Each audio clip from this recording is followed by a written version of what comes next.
Hello friends, welcome back to my YouTube channel Raftaar study. तो जैसा कि आपको थंबनेल में पता चला होगा कि आज का जो हमारा टॉपिक है वो क्या है, व्हाट इज कॉमर्स। हम बेसिकली कॉमर्स तो हमने सब्जेक्ट लिया है, बट हमको ये नहीं पता है कि कॉमर्स है क्या। तो बेसिकली आज हम जो हमारा जो डाउट है जो कॉमर्स का, वो हम आज क्लियर करेंगे।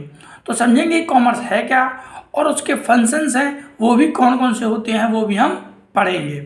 तो आइए चलते हैं बिना किसी टाइम वेस्ट किए हुए हम टॉपिक की ओर। देखिए कॉमर्स है क्या। कॉमर्स का मतलब क्या होता है, देखिए समझिए। और कॉमर्स को देखिए पहले हिंदी में क्या करते हैं, हिंदी का मीनिंग मतलब होता है वाणिज्य। देखिए यहाँ पे मैं दोनों ही लैंग्वेज का यूज़ करूँगा, आपको जो बेटर लगता है वो आप चूज़ कर सकते हैं। आगे जैसे कॉमर्स है, कॉमर्स का मतलब होता है हिंदी में वाणिज्य। अब देखिए क्या मतलब इसका। वाणिज्य के अंतर्गत वे सभी क्रियाएं आती हैं जो प्रत्यक्ष या अप्रत्यक्ष रूप से अंतिम उपभोक्ता तक वस्तु के वितरण में सहायता करती हैं। मतलब समझ में, वैसे डेफिनेशन एग्जैक्ट देखी जाए तो बस यहीं तक है क्या, समझिए। वाणिज्य के अंतर्गत वे सभी क्रियाएं आती हैं, मतलब कि commerce includes all those activities which directly and indirectly, प्रत्यक्ष और अप्रत्यक्ष का मतलब होता है directly and indirectly distribution of finish goods. यहाँ पे अंतिम गुड्स अंतिम उपभोक्ता दे रखा है ना। अंतिम उपभोक्ता का मतलब होता है फाइनल कंज्यूमर, ठीक है। तो फाइनल कंज्यूमर तक जो गुड्स एंड सर्विसेज है उसका डिस्ट्रीब्यूशन, ठीक है। तो उनका क्या कहलाता है, हमारा कॉमर्स कहलाता है। तो हम कह सकते हैं it includes all the activities which is help for distribution directly indirectly to the final consumer. ठीक, समझ में आया। आगे चलते हैं। तो आगे वस्तु के उत्पादन का कोई लाभ नहीं होगा जब तक के अंतिम उपभोक्ता तक पहुंच नहीं जाती। अब ये भी बात सही है, कैसे कि आपने प्रोडक्शन किया, उत्पादन किया आपने। अब उस उत्पादन करने के बाद यदि आप उसको रख लोगे अपने कह सकते हैं गोदाम में रख लोगे या इंडस्ट्री में यहाँ पे बफर स्टॉक करके रख लोगे, तो उसका कोई लाभ तो होना नहीं है, कोई प्रॉफिट तो होगा नहीं। कब तक प्रॉफिट नहीं होगा, जब तक कि वो कंज्यूमर तक, फाइनल कंज्यूमर तक नहीं पहुँच जाता, ठीक है ना। क्योंकि फाइनल कंज्यूमर तक जब पहुंचेगा तब वो उपभोग करेगा, उसका मतलब कि कंजप्शन करेगा। और कंजप्शन करने के बाद उसको सेटिस्फाई मिलेगा, तब जाकर के क्या होगा, जो प्रॉफिट है वो प्रोडक्ट का बढ़ेगा। ठीक है, आगे चलते हैं। वस्तु एक स्थान पर उत्पादित की जाती है और उपभोक्ता अलग अलग स्थान पर रहते हैं, ये बात भी ठीक है। जो प्रोडक्शन है, production of goods and services to be produce in different places, जो प्रोडक्शन है गुड्स का वो अलग अलग स्थानों पर क्या किया जाता है, उसका प्रोडक्शन किया जाता है। निर्माता द्वारा किस किस्म की वस्तु की उत्पादित की जाती है, उपभोक्ता इससे जागरूक नहीं होते हैं, ये भी ठीक है। तो which types of goods to be produce by the producer, this is not aware of a consumer. जो कंज्यूमर होते हैं उस चीज़ के अवेयर नहीं होते हैं, मतलब उनको पता नहीं होता है कि किस चीज़ का प्रोडक्शन किया गया है। उपभोक्ता इसमें जागरूक नहीं होते, मैंने बताया कि अवेयर नहीं होते हैं। वस्तु बड़ी मात्रा में उत्पादित की जाती है, जो प्रोडक्शन है वो लार्ज अमाउंट में प्रोडक्शन की जाती है। प्रोडक्ट का जो प्रोडक्शन है वो लार्ज अमाउंट में किया जाता है और उपभोक्ता द्वारा छोटी छोटी मांग की जाती है। बट जो कंज्यूमर है उनकी डिमांड करता है, वो कैसे करता है, स्मॉल अमाउंट में करता है। क्योंकि एक कंज्यूमर इतना ज़्यादा लेकर करेगा नहीं, कि जैसे मान लीजिए 100 kg शुगर प्रोड्यूस किया गया तो 100 तो पूरा कंज्यूमर एक लेगा नहीं, तो क्या करेगा 1 kg 2 kg ऐसे करके स्मॉल अमाउंट में वो परचेज करेगा। ये सभी बाधाएं, जैसे बाधाएं, अब देखिए इनमें कुछ हमारी कह सकते हैं हम हिंड्रेंस, वो जो उसको इंग्लिश में बोलते हैं हिंड्रेंस। अब कुछ प्रकार की हमारी बाधाएं आती हैं, कैसे प्रॉब्लम बोल सकते हैं आप इजीली रूप से। स्थान की बाधाएं अभी समझाएंगे हम। संग्रहण की बाधाएं वाणिज्य द्वारा हल की जाती है। तो इन सब में जो भी प्रॉब्लम्स क्रिएट होती हैं उन सब का सॉल्यूशन करना ही क्या कहलाता है, हमारा कॉमर्स कहलाता है। तो आज आपका डाउट क्लियर हो गया होगा कि कॉमर्स है क्या। एक बार मैं इन डिटेल एक बार मैं बताता हूँ आपको कॉमर्स है क्या। कॉमर्स में वे सभी क्रियाएं शामिल होती हैं, मतलब कि सभी प्रकार की एक्टिविटीज़ इंक्लूड होती हैं जो प्रोडक्शन करने के बाद, गुड्स एंड सर्विसेज का प्रोडक्शन करने के बाद उपभोक्ता तक पहुंचाने में, मतलब कंज्यूमर तक उसको पहुंचाने में जो भी प्रकार की कह सकते हैं any types of problem which is create, ठीक है, कोई भी प्रकार की प्रॉब्लम क्रिएट होती है तो उन सब का सॉल्यूशन आउट ही करना क्या कहलाता है, हमारा कॉमर्स कहलाता है। अब बाधाएं कौन कौन सी हैं वो भी हम समझेंगे। तो जो बाधाएं दूर करना है वही वाणिज्य का एक कार्य है। भाई काम किसका है? जो जो प्रॉब्लम क्रिएट हो रही है उनको, उनके बारे में उनको सॉल्यूशन आउट करना ही क्या कहलाता है हमारा, क्या रखते हैं, वाणिज्य का कार्य है वो हमारा। ठीक, आगे चलते हैं। देखिए वाणिज्य के कार्य मतलब फंक्शंस ऑफ कॉमर्स, व्यवसायिक क्रियाओं का वाणिज्य खंडन बहुत महत्वपूर्ण है। वाणिज्य उद्योगों की रीढ़ हड्डी मानी जाती है। उपभोक्ता द्वारा उत्पादित वस्तु वाणिज्य के कारण अंतिम उपभोक्ता तक पहुंचाती हैं। वाणिज्य निम्नलिखित कार्य करता है। मैंने बताया आपको कि जो व्यवसायिक क्रिया होती हैं वो बहुत महत्वपूर्ण भूमिका निभाती हैं, क्योंकि एक जो कह सकते हैं जो प्रोडक्शन सेक्टर है वो इकोनॉमिक ग्रोथ में भी मदद करता है, और कंज्यूमर की जो नीड होती है, बेसिक एमिनिटीज़ होती हैं, उसको भी फुलफिलमेंट करने में मदद करती है। तो देखिए सबसे पहला उसका काम क्या आता है कॉमर्स का, तो पहला आता है व्यक्ति संबंधी बाधा को दूर करने में सहायता, help in removing of hindrance of a person. तो देखिए व्यक्ति संबंधी का क्या कहने का मतलब है, व्यक्ति संबंधी बाधा को दूर करने में सहायता। देखिए समझते हैं आगे। वस्तु की एक बड़ी मात्रा व्यक्ति के एक समूह द्वारा उत्पादित की जाती है जिन्हें उत्पादक कहते हैं। अब देखिए जो प्रोडक्शन करता है एक लार्ज अमाउंट में, उसको क्या बोलते हैं, उसको बोलते हैं हम उत्पादक, समझ में आया ना, इसको बोलते हैं प्रोड्यूसर।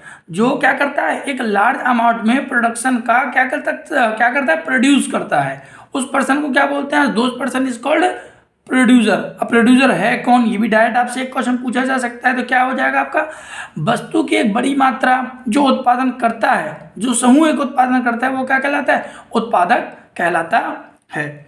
ये वस्तुएं व्यक्तियों के दूसरे समूह जिन्हें उपभोक्ता कहते हैं के लिए उत्पादित की जाती हैं। अब ये एक क्वेश्चन आपके सामने एक अराइज और होता है कि जो गुड्स हैं उसका प्रोडक्शन क्यों किया जाता है। ठीक है, तो ये बताया जा रहा है वस्तुओं को दूसरे समूह जिन्हें उपभोक्ता कहते हैं, मतलब कि जो कंज्यूमर है उनके कंजप्शन करने के लिए और उनकी नीड को सेटिस्फाई करने के लिए प्रोडक्शन किया जाता है। ठीक है ना, आपसे किया जाए कि इस चीज़ का कोई भी प्रोडक्शन, कोई चीज़ किया जा रहा है, कोई चीज़ का प्रोडक्शन किया जा रहा है, तो कि मुझे आप इस चीज़ का प्रोडक्शन क्यों कर रहे हैं, तो आप सीधा आंसर दीजिएगा क्योंकि इसकी नीड है। क्योंकि नीड है तभी तो उसकी डिमांड क्रिएट होता है, तभी उसकी सप्लाई क्रिएट होती है। आगे चलते हैं। ठीक है, अब देखिए वाणिज्य का व्यापारिक भाग उत्पादक और उपभोक्ता के बीच कड़ी का निर्माण करता है। अब देखिए वाणिज्य कॉमर्स है, कॉमर्स एक लिंक है between the producer and consumer और प्रोड्यूसर के बीच का एक क्या है, लिंक है, कड़ी बोल रखा है। ठीक है, आगे व्यापारी वस्तुओं या सेवाओं का उत्पाद से उपभोक्ता तक विनिमय करने में सहायता करता है। अब व्यापार मैंने बताया, व्यापार क्या करता है, व्यापार वस्तु तथा सेवाओं के उत्पादन में विनिमय मतलब कि एक्सचेंज में हेल्प करता है, और इसलिए उत्पादकों और उपभोक्ताओं के बीच के बाधाएं दूर होती हैं। इसी प्रकार से इन दोनों के बीच के जो डिस्टेंस होता है उसको दूर करता है, removing of hindrance of a person. ठीक है, इन दोनों के बीच में जो भी प्रॉब्लम्स क्रिएट होती है उनको ये सॉल्व आउट करता है, क्योंकि जिस चीज़ की नीड होती है उसी चीज़ का प्रोडक्शन वो करता है। आगे चलते हैं, पहला तो ये हो गया। दूसरा है स्थान संबंधी बाधा को दूर करना, help in removing the hindrance of place में क्या दिक्कत है, देखिए समझिए। वस्तु एक स्थान पर उत्पादित की जाती है, जैसे कि हमने कॉमर्स की डेफिनेशन में पूरा एग्जैक्ट हमने वैसे पढ़ चुके हैं। आप दिमाग लगाएं तो आपका जो फंक्शंस हैं वो भी हम डिफाइन में ही क्रिएट कर चुके हैं पहले से ही। तो देखिए स्थान संबंधी, जैसे कि मैंने डेफिनेशन में आपको बताया था कि जो प्रोडक्शन ऑफ गुड्स है वो एक ही जगह पर की जाती हैं। ठीक है, बट जो उसके लेने वाले हैं, जो उसके ग्राहक हैं, वो डिफरेंट प्लेसेस पे डिफरेंट वो बोल सकते हैं हम रीजन में, डिफरेंट बोल सकते हैं हम स्टेट में, as well as we can say that rest of the world, हम रेस्ट ऑफ द वर्ल्ड भी बोल सकते हैं, बाहरी विदेश में भी। तो उनके ग्राहक हैं वो डिफरेंट जगहों पर रहते हैं। तो अब उनको कैसे पहुंचाया जाए, तो उत्पादकों और उपभोक्ता के बीच का अंतर होता है, और वो तो डिफरेंस है ही है। वाणिज्य यातायात साधन इन स्थानों को अंतर को दूर करने में सहायता करते हैं। अब समझ में आया आपको, वाणिज्य मतलब कॉमर्स, यातायात मतलब कि व्हीकल्स, यही इनको दूर करते हैं। जैसे ट्रेन, बाय द ट्रेन कह सकते हैं, एक स्टेट से यदि दूसरे स्टेट में जाना है तो हाथ में लेकर तो जाएंगे नहीं, बाय द ट्रेन कह सकते हैं, ठीक है, शिप बोल सकते हैं, दूसरे दूसरे बोल सकते हैं, हमको वर्ल्ड में जाना है, दूसरे देश में जाना है, तो भी हम इनकी सहायता ले सकते नहीं, लेते ही हैं हम, ठीक है ना। तो ये इनको दूर करने में सहायता करता है कौन? व्हीकल, यातायात साधन। यातायात वस्तुओं के उत्पादन में बाजारों तक ले जाते हैं। अब बोल सकते हैं यदि कोई दूसरे स्टेट में हो रहा है, उसको मार्केट तक ले जाना है, तो भी व्हीकल से लिया जाता है, जहाँ से आसानी से उपभोक्ता द्वारा प्राप्त कर ले जाते हैं। और उपभोक्ता को पता है कि ये जो प्रोडक्ट है वो यहाँ पर हमको अपने नज़दीक में मिलेगा, तो वहाँ पर वो लोग गेट कर लेते हैं। इसलिए उपभोक्ता के खरीदने और बेचने के लिए यातायात आवश्यक है, या वाणिज्य का एक मुख्य कार्य है। आपको समझ में आया? ठीक है, इसीलिए तो जो यातायात है उसकी सहायता ली जाती है। विदाउट बोल सकते हैं, विदाउट व्हीकल्स ये पॉसिबल नहीं हो पाता, ठीक है ना। यही एक कॉमर्स है अपना। आगे, समय की बाधा को दूर करने में सहायता। अब देखिए समय की बाधा क्या है? Help in removing of hindrance of time. Time क्या है? कुछ वस्तुएं विशेष मौसम में उत्पादित की जाती हैं, ये बात तो है। देखिए कुछ स्पेशल जो गुड्स होती हैं वो एक स्पेशल वेदर में ही होती हैं क्रिएट, ठीक है, परंतु उनकी मांग पूरे साल होती है, ये भी है तो होता है, ठीक है। उनकी डिमांड है, क्योंकि उनको कम तो करेंगे नहीं भाई, वो जो यदि हमारी जो ज़रूरत है वो तो चलती रहेगी। अब उसमें थोड़ी है कि आज मौसम नहीं है, मतलब कि 2 महीने के लिए मौसम बरसात नहीं हुई, मान लो उस चीज़ का प्रोडक्शन नहीं हुआ और उस चीज़ का हमको नीड ना हो। कुछ चीज़ होती है जिनकी नीड ना हो, but most of the cases बहुत सी चीज़ें ऐसी होती है जिनकी ज़रूरत होती है। जैसे उदाहरण के लिए भी गेहूँ, चावल, दालें इत्यादि।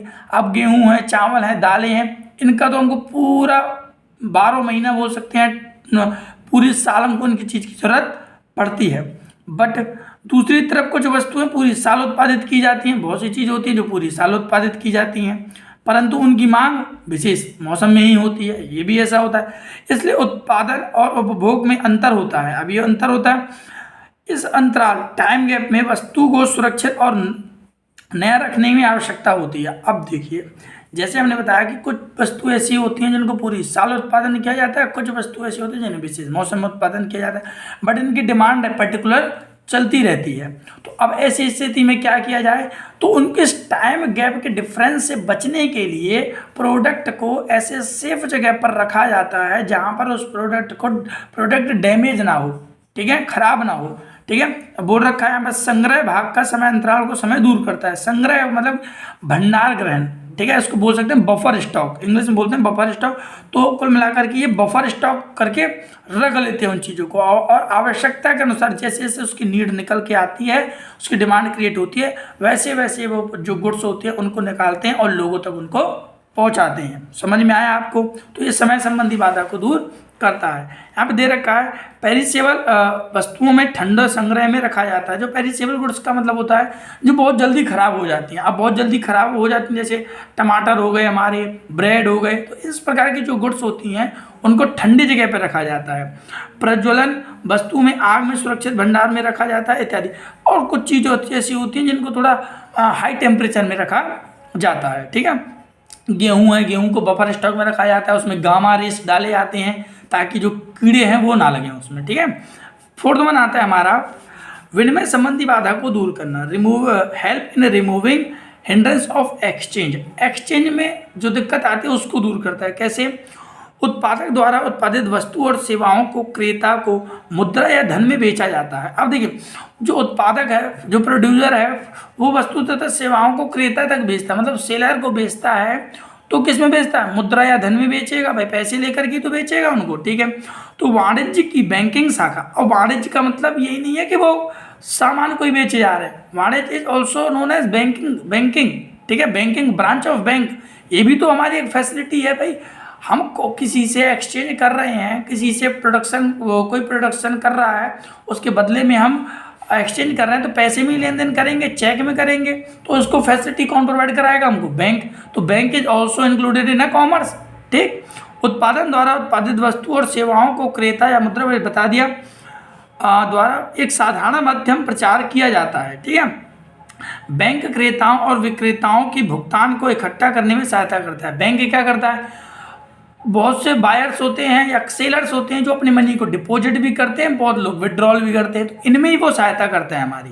अब व्यावसायिक बैंक ड्राफ्ट, चेक इत्यादि के माध्यम से एक स्थान से दूसरे स्थान धन भेजा जा सकता है। अब पैसा है ईजिली तरीके से एक जगह से दूसरे जगह पर भेजा जाता है। अब तो ऑनलाइन ट्रांसफ़र हो रहा है, आप तो इससे बहुत वाकिफ़ होंगे, बहुत आपको ज़्यादा जानकारी होगी, क्योंकि जैसे जैसे टाइम टू टाइम चेंज होता जा रहा है। पहले की बात अलग थी कि कैश डीलिंग कर लिया जाता था, आज तो सामान भेज दिया जाता है, पेमेंट है वो ऑनलाइन पेमेंट कर दिया जाता है। बैंक व्यवसायी को ऋण की सहायता और उधार सुविधा भी इत्यादि द्वारा वित्त प्रदान कराता है। अब यदि कोई भी प्रोडक्शन करना है तो प्रोडक्शन करने के लिए हमको कैपिटल की वो नीड होती है, वो तो आपको भी पता है कि भाई कोई भी प्रोडक्शन करना है तो कैपिटल की नीड पड़ेगी। अब कैपिटल की नीड पड़ेगी तो अब ये कैपिटल आएगा कहाँ से? ठीक है, हम एक अमाउंट में, एक लिमिटेड अमाउंट में हम जो पैसा है, जो कलेक्ट मनी है वो कलेक्ट कर सकते हैं अपने आसपास से, बट एक हमको लार्ज अमाउंट में जब पैसा चाहिए होता है तो हम एक फैसिलिटी ढूंढते हैं। जैसे बैंक है हमारा, बैंक हमको ये फैसिलिटी देता है, लोन की सुविधा देता है। बैंक विदेशी मुद्रा प्रदान करके और उधार पत्र जारी करके बाहर व्यापार में सहायता भी करता है। अब देखिए, विदेश में यदि हम कुछ सेल आउट करते हैं कोई चीज़ों को, तो वहाँ से हमको क्या आता है, हमारे पास डॉलर्स आते हैं, मतलब कि विदेशी मुद्रा आती है, तो उनको एक्सचेंज करने का भी एक माध्यम बना है हमारा बैंक। तो आपको बेसिकली ये समझ में आ गया होगा कि एक्सचेंज में जो भी हमारी परेशानी आती है वो बैंक हमारी फैसिलिटी को दूर करता है। आगे आता है हमारा जोखिम की बाधा को दूर करने में सहायता। अब जोखिम, बिजनेस है तो रिस्क है, ये भी आपने सुना होगा, तो help in removing hindrance of risk. आइए समझते हैं। व्यवसाय को अलग अलग तरह से जोखिम का सामना करना पड़ता है। बिजनेस है उसको डिफरेंट तरीके से जो रिस्क है वो भी फेस करना पड़ता है। वाणिज्य की बीमा शाखा द्वारा सुरक्षा प्रदान करके और बीमाधारी को हर्जाना देकर जोखिम की बाधा को दूर करने में सहायता करती है। अब आपने ये तो सुना ही होगा कि बीमा करवाते हैं लोग, ठीक है, तो जब बीमा करवाते हैं तो ऐसा क्यों करवाते हैं? ताकि कोई भी इन नियर फ्यूचर हमको कोई भी लॉस सफ़र करना पड़ जाए तो उसका जो रिकवरमेंट है वो यहाँ से हो जाता है बीमा से, ठीक है ना। तो इस चीज़ को भी दूर करता है, ठीक है। बीमा कंपनी व्यवसायी द्वारा सहन किए गए घाटे को पूरा करने का वचन देती है। मैंने बताया जो बीमा कंपनी है जिसने बीमा किया है वो पहले वो क्या करके देता है, वो एक कह सकते हैं हम कॉन्ट्रैक्ट, एक तरीके से कॉन्ट्रैक्ट बना करके देता है कि नियर फ्यूचर आपको इतने का लॉस होगा तो हम इतना आपको रिकवरमेंट करवा करके देंगे। यातायात संग्रह, आग, बाढ़, बारिश, मैंने बताया कि आग लग गई स्टॉक में या बारिश हो गया उससे खराब हो गया, तो इन सब के लॉसेस पर कंपनी है वो जिम्मेवार होती है। आगे चलते हैं, लास्ट बनाता है हमारा ज्ञान की बाधा को दूर करने में सहायता। अब ज्ञान की बाधा को समझिएगा। ज्ञान मतलब कि help in removing of hindrance of knowledge. आप नॉलेज बोल सकते हैं या फिर बोल सकते हैं help in removing hindrance of unawareness. जो जागरूक नहीं है उनको जागरूकता करने में सहायता करता है। जैसे बेसिकली नॉलेज ज्ञान का नहीं मतलब है, जो मैंने बताया को अनअवेयर का मतलब उसका मतलब है। देखिए, साधारणतः उपभोक्ता और क्रेता निर्माताओं द्वारा उत्पादित की गई नई वस्तुएं अभिनव होते हैं। अभिनव क्या मतलब होता है? अनअवेयर। मैंने बताया कि जो प्रोड्यूसर द्वारा प्रोडक्शन किया जा रहा है गुड्स का, उसके बारे में नॉलेज नहीं होती है, नई जानकारी होती है, अवेयर नहीं होता प्रोडक्ट। अब भाई तुमने अपनी फैक्ट्री में प्रोडक्शन गुड्स का प्रोडक्शन किया, किसी नई गुड्स का, मेरे को कैसे पता चलेगा कि आपने इस गुड्स का प्रोडक्शन किया है? ठीक, तो नहीं पता चलेगा, क्योंकि निर्माताओं और अंतिम उपभोक्ता के कोई भी संप्रेषण नहीं होता है। क्योंकि at the time of production producer and consumer के बीच में क्या है? Communication is not possible. Communication possible नहीं हो पाता है उस टाइम, और पॉसिबल तो है बट करते नहीं है, क्योंकि जब प्रोडक्शन हो रहा है तो उस टाइम पर नहीं हो पाता है।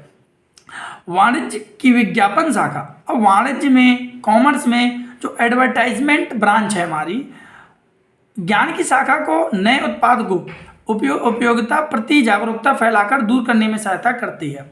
अब बताया मैंने, जो एडवर्टाइजमेंट ब्रांच है कॉमर्स की, वो हेल्प करती है अवेयरनेस फैलाने में कंज्यूमर तक के बीच में। ठीक, उदाहरण के लिए विज्ञापन के कारण प्रत्येक व्यक्ति जानता है। अब जैसे टेलीविजन हो गया, रेडियो हो गया, बैनर्स हो गए, पोस्टर्स हो गए, इन डिफरेंट वेज से एडवर्टाइज किया जाता है प्रोडक्ट का, ताकि कंज्यूमर तक वो बात पहुँचे, कंज्यूमर उन चीज़ के बारे में जाने और उनको यूज़ करे। ठीक है, कि पेंटियम 5 कंप्यूटर का आधुनिक माइक्रो प्रोसेसर है। अब देखिए, यही जैसे एक एग्जांपल यहाँ दे दिया गया है, बाकी मैंने आपको बता दिए बहुत सारे डिफरेंट टाइप्स के क्लॉथ्स के हो सकते हैं, वो कुछ हमारे डेली यूजेस के हो सकते हैं, शैम्पू, तेल, different types of many types of products which is produce by the producer. अब इन सब के बारे में जो जानकारी फैलाता है वो कहलाता है हमारा एडवर्टाइजमेंट ब्रांच। तो ये सभी हमारी प्रॉब्लम्स थी जिनको सॉल्यूशन किया जाता है कॉमर्स के द्वारा। तो आपको आज आपका डाउट क्लियर हो गया होगा, होप सो, कि कॉमर्स क्या है और कॉमर्स हम क्यों, हमने अब कोई आपसे पूछे तुमने कॉमर्स क्यों लिया, तो इन सभी कारणों से लिया है ताकि ये संबंधी बाधा दूर हो सके, ये संबंधी बाधा दूर हो सके, क्योंकि कॉमर्स का काम ही क्या है, कॉमर्स है ही एक सर्विस प्रोवाइडर। ठीक है, कॉमर्स के द्वारा ही लोगों को सर्विस प्रोवाइड होती है और जो प्रोडक्शन होता है गुड्स एंड सर्विसेज का वो भी उसमें किया जाता है। ठीक है, थैंक यू।